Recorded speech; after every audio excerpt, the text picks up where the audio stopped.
Welcome और welcome back to my channel.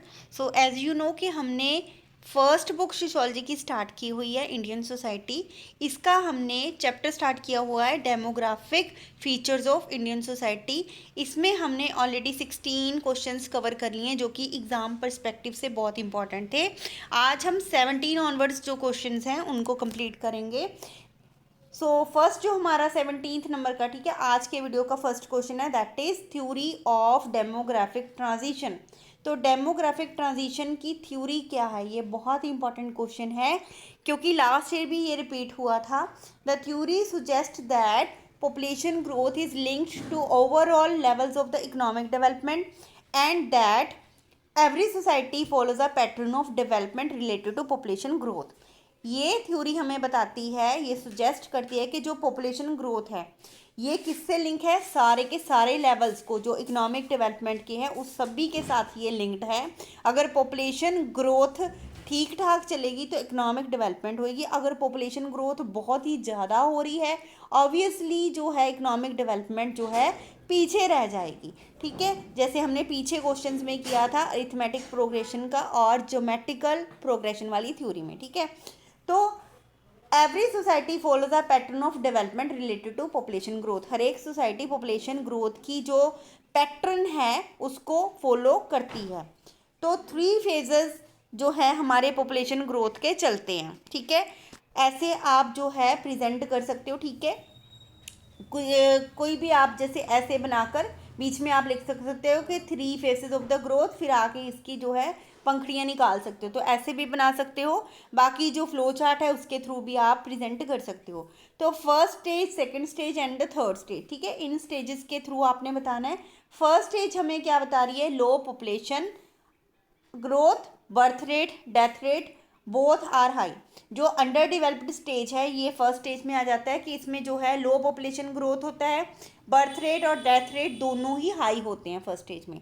Second stage में क्या होता है, डेवलपिंग स्टेज होती है, हाई रेट जो है बर्थ रेट होता है, लो डेथ रेट होता है। बर्थ रेट क्या है, हाई है, डेथ रेट क्या है, लो है।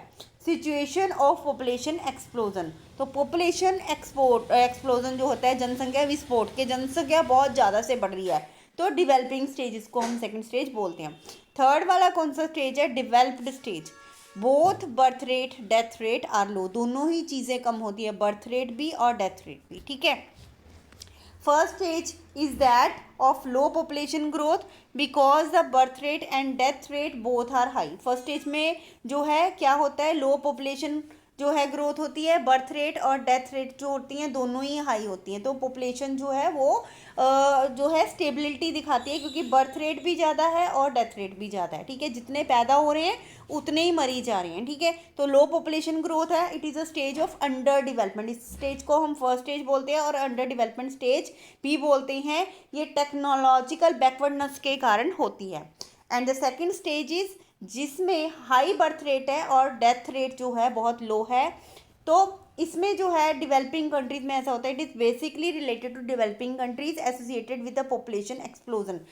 पॉपुलेशन एक्सप्लोजन इसमें बहुत ज़्यादा होता है क्योंकि क्या होता है कि due to advancement in the medical field में जो है उसके कारण ये डेथ को, अब डेवलपिंग कंट्रीज़ में क्या होता है कि अगर कोई बीमार होता है तो उसको उसकी जान जो है इनकी बहुत ही ज़्यादा जो है रिस्क पे होती है ना, किसी की जान अगर जोखिम में है तो बहुत रिस्क में होती है।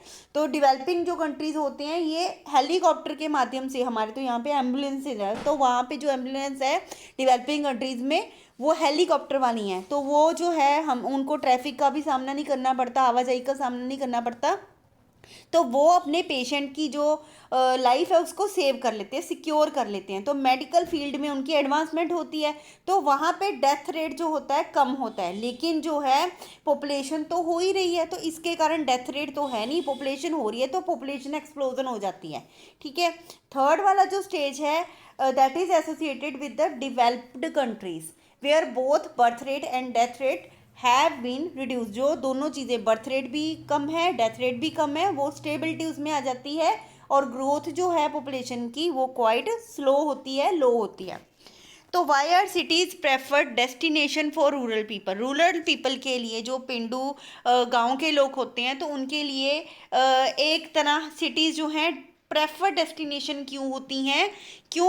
क्योंकि वहाँ पे entertainment, health facilities, education facilities, सारी फैसिलिटीज़ बहुत ज़्यादा होती हैं। ठीक है, तो हमने रीजंस बताने हैं कि कैसे जो है विलेजर्स के लिए ये एक अट्रैक्टिव डेस्टिनेशन है सिटीज़। फर्स्ट ऑफ ऑल तो ऐसे आप प्रेजेंट कर सकते हो। और कौन कौन सी जो है डेस्टिनेशन के लिए कौन कौन से फीचर्स है? फर्स्ट ऑफ ऑल तो एम्प्लॉयमेंट है सिटीज़ में, फैसिलिटीज़ है, हेल्थ केयर और एजुकेशन। थर्ड है फ्रीडम है, एनोनिमिटी है, कोई किसी को नहीं पूछता है, जैसा मर्जी जो मर्जी पहनो, जो मर्जी खाओ, जैसे मर्जी घूमो। सोशियो कल्चरल रीज़न भी जो होते हैं वो भी जो है इसमें लाई करते हैं। The flow of rural to urban migration has also been accelerated by the continuous decline of common property resources like ponds, forest, grazing lands in the villages. तो रूरल टू अर्बन माइग्रेशन जो है वो continuous decline के साथ भी जुड़ी हुई है, क्योंकि कॉमन प्रॉपर्टी लाइक रिसोर्सेज जो हैं जो विलेजेस में होते हैं वो ख़त्म हो रहे हैं, पॉन्ड्स वगैरह ये सारे ख़त्म हो रहे हैं, फॉरेस्ट एरिया ख़त्म हो रहे हैं, ग्रेजिंग लैंड्स ख़त्म हो रहे हैं। तो जो रूरल पीपल है कहाँ पे जा रहे हैं? अर्बन एरिया में शिफ्ट हो रहे हैं, माइग्रेट हो रहे हैं। Those who can not find work sufficient work in the rural areas go to the cities to search work. जिनको रूरल एरियाज में काम नहीं मिलता, जो विलेजर्स होते हैं, फिर वो सिटी में जाते हैं काम की तलाश में। People move to cities for health facilities. अब देखो किसी को कोई बीमारी है, वो रोज़ रूरल एरिया से अर्बन एरिया आ रहा है तो वो भी दिक्कत है, तो फिर वो मूव ऑन ही कर जाते हैं, वहाँ पे ही चले जाते हैं। तो सिटीज़ में क्या होती हैं? हेल्थ फैसिलिटीज़ होती हैं, बेटर इंफ्रास्ट्रक्चर होता है, हायर एजुकेशन और फ्रीडम होता है। The city also may be preferred for socio cultural reason.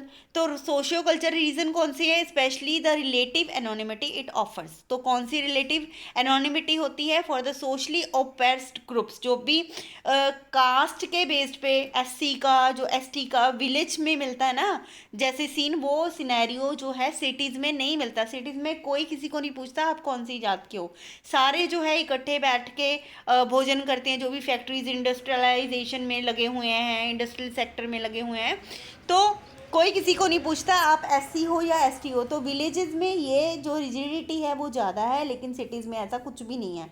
तो this may offer some partial protection from the daily humiliation. तो इससे जो है बंदा रूरल जो लोग हैं वो अर्बन सिटीज़ में डिसाइड करने के लिए जाते हैं, क्योंकि डेली उनकी जो है ह्यूमिलिटेशन से वो प्रोटेक्ट हो जाते हैं। ठीक है, दे में सफ़र इन विलेजेस, जो वो विलेज में सफ़र करते हैं डेली की डेली, जो उनको मतलब सहना पड़ता है, उनकी डिग्निटी और ऑनर पे बात आती है, वो सारी चीज़ सिटी में नहीं होती। ठीक है, तो anonymity of the city also allows the poorer sections of the socially dominant rural groups to engage in the low status work that they would not be able to do in the village। जो भी देखो, जो poor section है, जो गरीब section जो है हमारा, वो जो है विलेजेस में जो काम नहीं कर सकता, सिटीज़ में अच्छा खासा अर्न कर लेते हैं। इतना ज़्यादा वो अपनी लाइवलीहुड और स्टेटस के अकॉर्डिंग काम कर सकते हैं कि जो कि हमारे रूरल ग्रुप्स में नहीं होता। Analyse the success and failure of the family planning programme. तो क्या सक्सेस हैं, क्या फेलियर हैं फैमिली प्रोग्राम की? तो फैमिली जो प्लानिंग प्रोग्राम है, सक्सेस इसके क्या है और फेलियर्स इसके क्या है? ये हैं इसके सक्सेस रेट और ये हैं इसके फेलियर रेट। सबसे पहले तो सक्सेस में क्या आता है? Decrease population growth. Family planning programme से, फैमिली प्लानिंग प्रोग्राम क्या होता है कि जो बच्चों की रिप्रोडक्शन को रोकने के लिए एफर्ट्स किए जाते हैं, प्रोग्राम पॉलिसीज़ बनाई जाती है, उसको हम फैमिली प्लानिंग प्रोग्राम कहते हैं। फर्स्ट ऑफ ऑल तो उसमें पॉपुलेशन ग्रोथ जो है डिक्रीज हो जाती है। एडॉप्शन लो फैमिली ट्रेंड के, है ना, लो फैमिली ट्रेंड को लोग फॉलो करते हैं। Decrease infant and maternal mortality rate, जो इन्फेंट और मैटरनल मोर्टेलिटी रेट है वो कम हो जाती है। इंक्रीज लाइफ एक्सपेक्टेंसी, जो हमारी लाइफ एक्सपेक्टेंसी रेट है वो हाई हो जाता है। फेलियर क्या है? Suspended democratic rights. तो इससे जो है डेमोक्रेटिक राइट्स जो है उसको एक तरह से सस्पेंडेड ही हो जाते हैं। फोर्स्ड स्टेरिलाइजेशन, तो फोर्सली जो है स्टेरिलाइजेशन को जो है अडॉप्ट किया जाता है। Resentment of people toward the policy. ठीक है, तो रिसेंटमेंट जो है लोगों की पॉलिसी के खिलाफ जो है होती है। तो सक्सेसेस में क्या होता है? Growth rate of the population has decreased, तो रेट कम हो जाता है ग्रोथ का। People have started appreciating small family norms, छोटी फैमिली, ठीक है, न्यूक्लियर फैमिली को लोग जो है अडॉप्ट करना स्टार्ट कर देते हैं, ठीक है, कम बच्चे, 1 या 2 बच्चे ही पैदा करते हैं, इससे जो है पॉपुलेशन कंट्रोल में रहती है देश की, और इकोनॉमिक डेवलपमेंट जो है हाई रहने की जो पॉसिबिलिटी है वो बढ़ जाती है। इन्फेंट मोर्टेलिटी रेट, ठीक है, जो है मैटरनल मोर्टेलिटी रेट, माताओं की डेथ हो जाती है वो चीज़ कम हो जाती है, इन्फेंट बच्चों की जो है पैदा होती है डेथ हो जाती है वो रेट कम हो जाता है, क्योंकि हेल्थ फैसिलिटीज़ मिलेंगी उसको, ठीक है। अगर 1 आधा या 2 बच्चे पैदा होते हैं तो मदर की हेल्थ जो है अच्छी रहती है, लाइफ एक्सपेक्टेंसी जो है इंक्रीज हो जाती है, achieved nearly universal awareness of the need and methods of the जो फैमिली प्लानिंग, ठीक है, तो यूनिवर्सल अवेयरनेस होती है क्योंकि वो आज की एक नीड है। अब इस प्लानिंग के फेल होने के क्या रीज़न है? सबसे पहले तो family planning programme suffered a great setback during the emergency period, जब एमरजेंसी पीरियड लगा था उसमें इस प्रोग्राम को जो है फेल होने में जो है इसका बढ़ावा मिला। कैसे? क्योंकि उस टाइम क्या था कि जो था एमरजेंसी पीरियड चल रहा था 1975 से 1977 इंडिया में, ठीक है। Normal parliamentary and legal procedures were suspended, उस टाइम पे नॉर्मल जो पार्लियामेंट्री लीगल प्रोसीजर थे वो सस्पेंड किए चले गए थे। स्पेशल लॉज जो थे, ऑर्डिनेंस जो थे, issued directly by the government, क्योंकि एमरजेंसी में क्या होता है, गवर्नमेंट जो होती है स्पेशल लॉज और ऑर्डिनेंस को डायरेक्टली पास करती है, तो ये वाला जो मिशन था वो जो है बीच में स्टेबल हो गया था।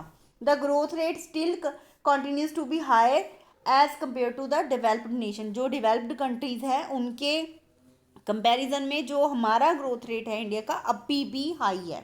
During this time coercive family programs of mass sterilization were introduce, vasectomy for men, tubectomy for women, ठीक है। तो ये सारी चीज़ें जो है ये प्लानिंग का जो है एक टेक्निक है, दोनों का, फीमेल्स के लिए ये है और मेल्स के लिए ये है, ठीक है। तो ये जो है एक मेथड्स जो थे इंट्रोड्यूस किए गए, mostly poor and powerless people were the victims, ठीक है, and it has been greatly opposed by people as there were lack of availability of reliable family planning methods. तो गरीबों के पास इतना ज़्यादा फैमिली प्लानिंग का मेथड्स के बारे में उनको अवेयरनेस नहीं थी। दूसरी बात कि उनको ये नहीं थी पता कि सामान कहाँ से ख़रीदना है और कैसे उसको यूज़ करना है, ठीक है। तो मेथड्स जो थे उनको नहीं पता थे और उनका जो था उस पर विश्वास भी नहीं था। What do you understand by replacement level? Which state in India has reached or is very near the replacement levels of population growth? तो पॉपुलेशन ग्रोथ के नियर जो है इंडिया पहुंचा है या नहीं पहुंचा, कौन से रिप्लेसमेंट लेवल हैं, which ones still have very high rates of population growth. तो कहाँ पे पॉपुलेशन ग्रोथ का रेट जो है बहुत हाई है और इसके जो रीजनल डिफरेंसेस के जो 3 कारण हैं वो आप बताओ। तो केरला जो है, ठीक है, Kerala has reached replacement levels, it has a negative fertility rate. तो ये जो हमारे इंडिया का केरला है उस रीजन में रिप्लेसमेंट लेवल तक वो पहुंच गए हैं, उनकी नेगेटिव फर्टिलिटी रेट है। The states of UP Bihar have high rates of population growth, UP और बिहार में हाई रेट है पॉपुलेशन ग्रोथ का। In my opinion poverty and low level of literacy are the main reasons of high population growth in these areas। अब देखो केरला में literacy rate high है, obviously वहाँ पे जो है लोग अवेयर हैं प्लानिंग के लिए, ठीक है। लेकिन जो उत्तर प्रदेश और बिहार है वहाँ पे हाई पॉपुलेशन ग्रोथ क्यों है? इसका रीज़न हम मानते हैं कि हो सकता है वहाँ पे पावर्टी रेट जो है वो भी बहुत ही ज़्यादा जो है हाई है और लो लेवल है लिटरेसी रेट का। तो इसी कारण हम कह सकते हैं कि मेनली ये रीज़न हो सकते हैं।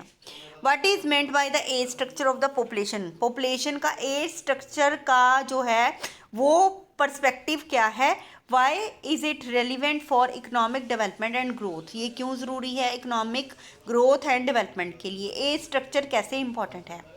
सो जनरली जो है एज स्ट्रक्चर क्या होता है, 3 इसके ग्रुप होते हैं, children below the age of 15, ठीक है, 0 से लेकर 15 तक के बच्चे, ठीक है। This group is decreasing by 11% in 2026 but still very high, ये वैसे डिक्रीज हो रही है लेकिन फिर भी बहुत ही ज़्यादा हाई है। वर्किंग पीपल 15 से 59 तक होते हैं, ठीक है, 15 से 59 तक, 60 तक होते हैं। The share has increase slightly from the 53% to 59% in 2026, ठीक है।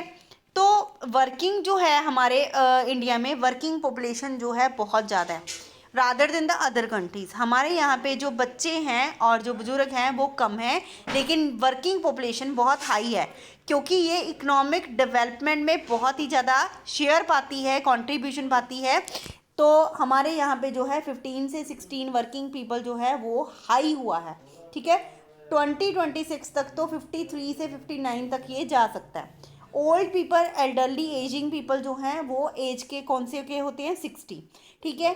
दिस शेयर जो है, ये वाला शेयर इज़ वेरी स्मॉल, ये बहुत कम है, और ये वाला भी जो है हमारा चिल्ड्रन वाला, ये भी कम है, एजिंग वाला भी कम है, but it has begun to increase 5 to 7% over the same period. लेकिन जो है ये 5 से 7% बढ़ने की संभावना है। It is relevant for economic development and growth, as by studying the data of any nation age structure of population we can come to know about the differences between working population and the dependent population। अब working population कौन सी है, 15 से 59 तक की, और जो हमारे ये वर्किंग पॉपुलेशन है, डिपेंडेंट पॉपुलेशन कौन सी है, 0 to 15 वाले बच्चे, ठीक है। उसके बाद में 60 से अबव वाले जो हैं ये हमारी जो है एजिंग पीपल।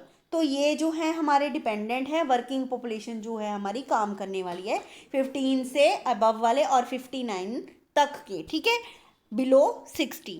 तो ये जो हमारी वर्किंग पॉपुलेशन है किसी भी कंट्री की, अगर इकोनॉमिक डेवलपमेंट को देखना है तो ये वाला कंट्रीब्यूशन ज़्यादा वर्क फोर्स का होता है, वर्किंग पॉपुलेशन का होता है।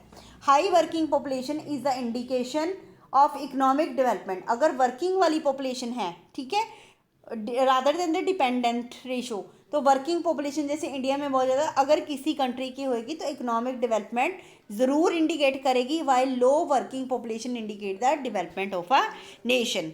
सो what do you mean by sex ratio, what are the some implications of declining sex ratio. Sex ratio क्या है और सेक्स रेशो कम होने के क्या इम्प्लीकेशंस होते हैं। टोटल नंबर ऑफ फीमेल्स पर 1000 males in a given area at a specified time period is called sex ratio. हज़ार मेल के पीछे जितनी जो है फीमेल्स होंगी उसको हम बोलेंगे कि कितनी डिक्लाइन हो रही हैं किसी टाइम पीरियड, वैसे तो साल का होता है कि 1000 मेल्स के पीछे कितनी फीमेल्स है, तो उसको हम बोलते हैं sex ratio. The depleting sex ratio leading to imbalance in the number of girls compare to the boys has serious ramifications. अब देखो दिन बाय दिन इवन हमारे पंजाब में, हमारे अगर इंडिया की बात करें तो इंडिया में जो है हमारी गर्ल्स की जो पॉपुलेशन है बॉयज़ से एज कंपैरिजन बहुत कम है, और सीरियसली ये जो है डिक्लाइन ही हो रही है, अबव नहीं हो रही है। It can also lead to more sex specific crime in the society. इससे क्या होएगा कि बहुत ज़्यादा क्राइम बढ़ेंगे। अगर मेल्स की पॉपुलेशन हाई हो जाएगी तो फीमेल्स के जो रिगार्डिंग है क्राइम्स वो बहुत ज़्यादा बढ़ जाएंगे। Do you feel that parents still prefer to have sons rather than the daughters. क्या आपको अभी भी लगता है कि जो बेटों को प्रेफर किया जाता है डॉटर्स के बजाय। तो व्हाट इज़ योर ओपिनियन, आप अपना ओपिनियन बताओ। तो ऐसा भी आपको एक क्वेश्चन सीन बता के जो है आपको केस बेस्ड भी आ सकता है। तो causes of giving preferences to son, एक तो पैट्रियार्की सोसाइटी है, ये एक रीज़न है। Preference given to male child, तो प्रेफरेंस जो है मेल चाइल्ड को दिया जाता है। पैट्रिलिनियल सोसाइटी है, सरनेम जो है वो फैमिली में सन का ही, head of the family male का ही जाता है। Only son look after the old age, ये भी कहा जाता है कि डॉटर्स तो मैरिज करा के चली जाएंगी अपने घर पे, जो सन है बेटा है वो जो है घर की देखभाल करेगा, पेरेंट्स की ओल्ड एज में देखभाल करेगा।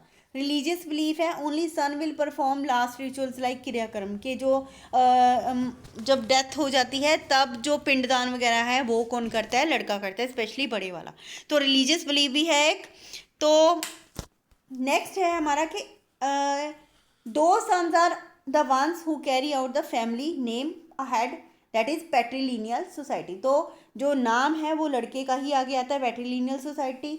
तो it is a son who look after the parents in their old as.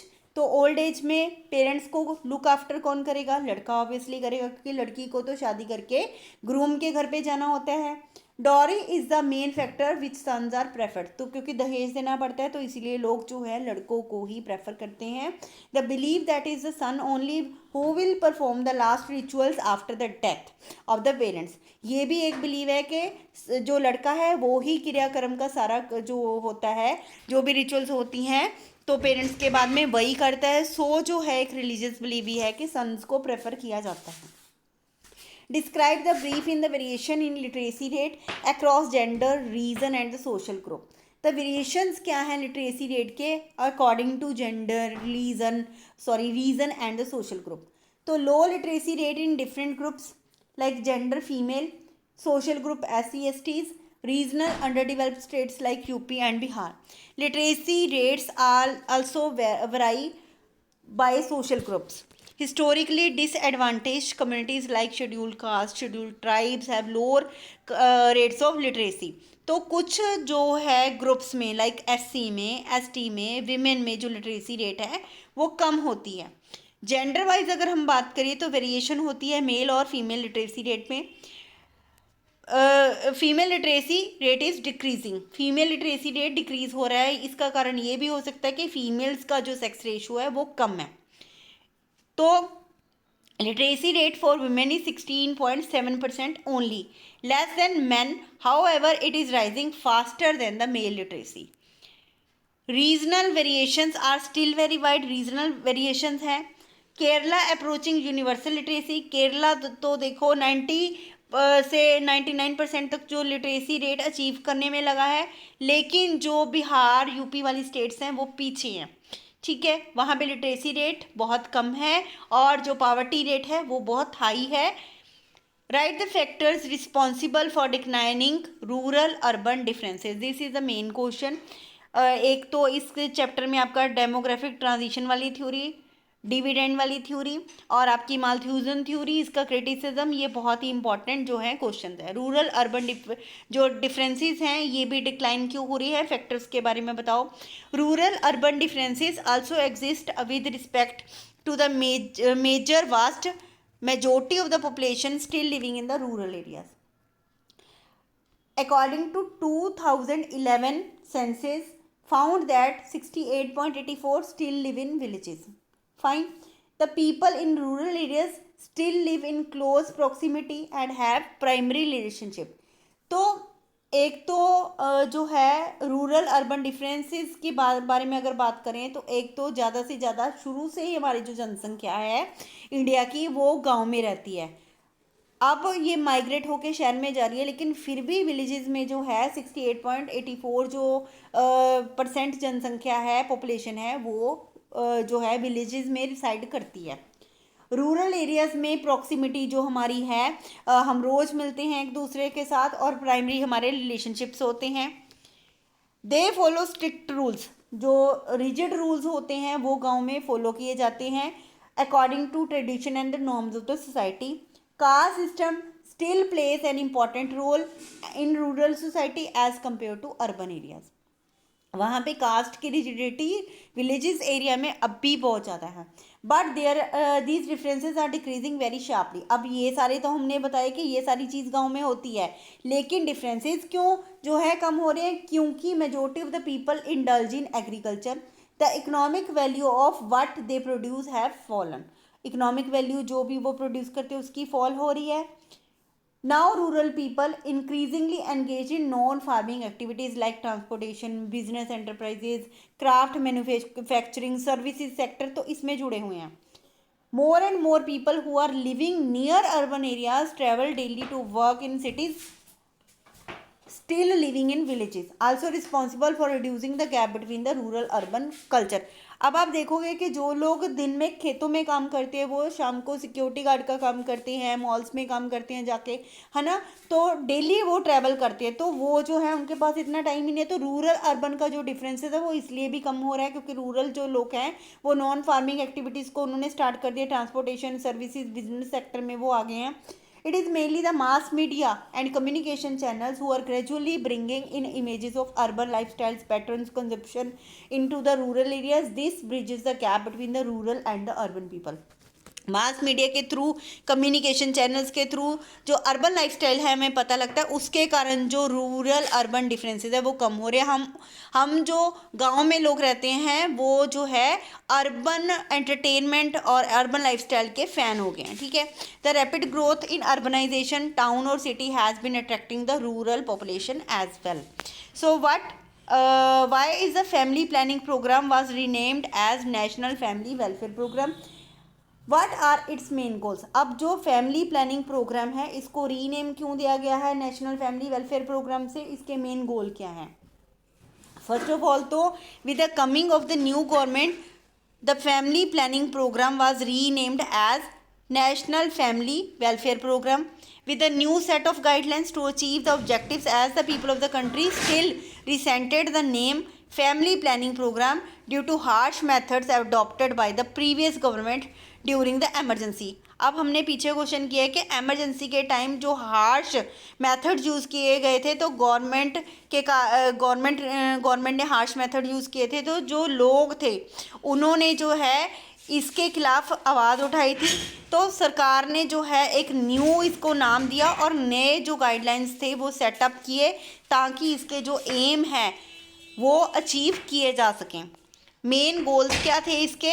Decrease population growth rate को डिक्रीज़ करना है, लिटरेसी रेट को इंक्रीज़ करना है, increase attendance ratio, decrease maternal and infant mortality rate, जो मरण दर है बच्चों में और माता में, ठीक है, उसको कम करने हैं, इंक्रीज क्वालिटी ऑफ लाइफ को इंक्रीज़ करना, लाइफ एक्सपेक्टेंसी रेट को इंक्रीज़ करना, achieve universal immunisation of children, जो बच्चों में टीका लगाते हैं ना, तो टीका क्योंकि पहले क्या थे लोग टीका वगैरह नहीं लगाते थे, इंजेक्शन इम्यून नहीं करते थे बच्चों को, तो इससे जो है पोलियो वगैरह और बीमारियां जो है बच्चों को हो जाती थी। तो ये वाला कंसेप्ट है वो भी अचीव करना। प्रमोट डिलेड मैरिज, पहले क्या था 16-16 साल के बच्चों की मैरिज की जाती थी, तो इन्होंने डिलेड मैरिज को प्रमोट किया ताकि जो है पॉपुलेशन को थोड़ी सी जो है स्टेबिलिटी आए। For girls after 18 and boys after 21, के 21 साल के लड़के की शादी करो, 18 के बाद लड़की की शादी करो। Achieve 100% registration of birth, death and marriage, अगर किसी की भी डेथ होती है तो भी उसको रजिस्टर करो, बर्थ होता है तब भी उसको रजिस्टर करो, मैरिज होती है तब भी रजिस्टर करो, ताकि गवर्नमेंट को पता लगे कि उसकी पॉपुलेशन जो है हमारी कंट्री की कितनी बढ़ रही है, कितनी कम हो रही है। Contain the spread of acquired immune deficiency syndrome, ठीक है, इसका जो है एड्स के बारे में, ठीक है, एड्स के बारे में लोगों को अवेयर करना। Prevent and control communicable diseases, जो कम्युनिकेबल डिसीजेज होते हैं, सेक्सुअली ट्रांसमिटेड डिसीज़ होते हैं, उसको कम करना, उससे बचाव करना। प्रमोट स्मॉल फैमिली नॉर्म्स, ठीक है, कि छोटी से छोटी फैमिली को प्रमोट करना, छोटी फैमिली के क्या जो मेरिट्स हैं डीमेरिट्स हैं उसके बारे में लोगों को बताना। फिर हम करेंगे कि कॉमन कंसेप्ट्स कौन से हैं। बर्थ रेट क्या होता है कि number of live births in a given area during a given time पर 1000 पॉपुलेशन, 1000 के अगर एक साल में 1000 बच्चों का जन्म हुआ है तो कितने जो है उसमें जीवित है, तो उसको हम बोलते हैं बर्थ रेट, ठीक है, कि कितने जो बच्चे हैं उनका जन्म हुआ है। डेथ रेट जो है कि कितने हज़ार के पीछे जो है डेथ हुई हैं। ग्रोथ रेट क्या होता है? Difference between birth rate and death rate. Replacement level का मतलब क्या होता है? When the difference between birth rate and the death rate is zero then we say that population has stabilised. जब डेथ और जो बर्थ रेट है उसका डिफरेंस जो है ज़ीरो रहे तो हम कहते हैं कि जो पॉपुलेशन है वो स्टेबलाइज हो गई है, स्टेबल हो गई है, and it has reach the replacement level. तो अब ये रिप्लेसमेंट लेवल पे जो है वो आ गई है। टोटल फर्टिलिटी रेट जो है वो क्या है कि total number of live birds during the time period of a lady, ठीक है, कि 15 से लेके 49 ईयर्स तक, 15 से 49 तक एक लेडी जो है कितने बच्चों को जो है जन्म देती है, तो कितने उसके लाइव बर्थ हैं, ठीक है, लाइव बर्थ जितने उसके बच्चे जीवित हैं, तो उसके जो है हम उसको टोटल फर्टिलिटी रेट कहते हैं। इन्फेंट मोर्टेलिटी रेट को number of deaths of babies before the age of 1 year, 1 साल से पहले जितने भी बच्चों की डेथ होती है 1000 लाइव बर्थ्स के पीछे, तो उसको हम इन्फेंट मोर्टेलिटी रेट कहते हैं। मैटरनल मोर्टेलिटी रेट होती है number of women dying in child birth, बच्चों को जन्म देते टाइम जितनी लेडीज़ की डेथ होती है पर 1000 लाइव बर्थ, उसको हम मैटरनल मोर्टेलिटी रेट कहते हैं। लाइफ एक्सपेक्टेंसी किसको बोलते हैं? It refers to the estimated number of year that an average person is expected to survive, कितनी देर तक जो है एक मनुष्य जो है जीवित रहता है, तो उसको हम लाइफ एक्सपेक्टेंसी जो है रेट बोलते हैं। सोनोग्राम किसको बोलते हैं? An X-ray like diagnostic device based on the ultrasound technology sometimes misused to determine the sex of the unborn child in the mother's womb. जैसे हम चेक करते हैं ना कि सोनोग्राम किसको बोलते हैं? एक एक्सरे लाइक डिवाइस होता है जिससे चेक किया जाता है कि मदर के वॉम्ब में जो है कौन सा जेंडर पड़ रहा है, मेल है या फीमेल है, तो उसको क्या बोलते हैं? सोनोग्राम। तो ये था आज का वीडियो, मिलते हैं नए वीडियो के साथ। Thank you so much.